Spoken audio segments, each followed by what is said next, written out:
Hello everyone. তো আমরা ঘর থেকে বেরিয়ে পড়েছি ফুচকা খেতে। তো ফুচকা খেয়ে চলে এসেছি।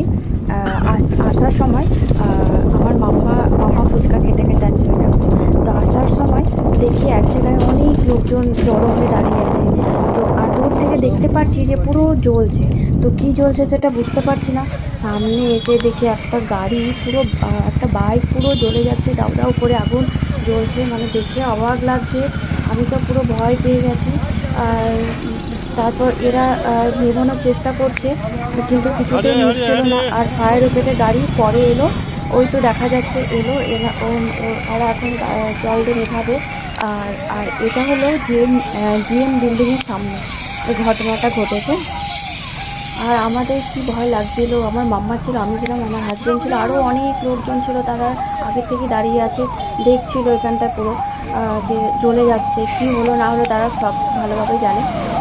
তারপর ওখান থেকে দেখলাম যে যার গাড়ি ছিল সে ওখানটাই ছিল। তার কিছু হয়নি, কিন্তু গাড়িটা দেখলাম হট করে জ্বলে গেছে। আর গাড়ির কালার ছিল ব্লু। আর পুরো পুড়ে গেছে, সিট টিট কিছু দেখাই যাচ্ছে না, পুরো পুড়ে গেছে গাড়িটা। আর এটাই বলবো যে গাড়ি তখন কিন্তু বৃষ্টি পড়ছিল।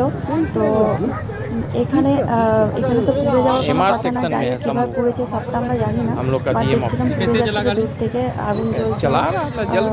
ওই দেখো সবাই এখানটায় ভিডিও করছিল। আর ফায়ার ব্রিগেডের গাড়িরা এসে পুরো এখানটায় আগুনটা নিভিয়ে দিয়েছে। আর এটাই বলবো যে তোমরা সাবধানে থাকবে।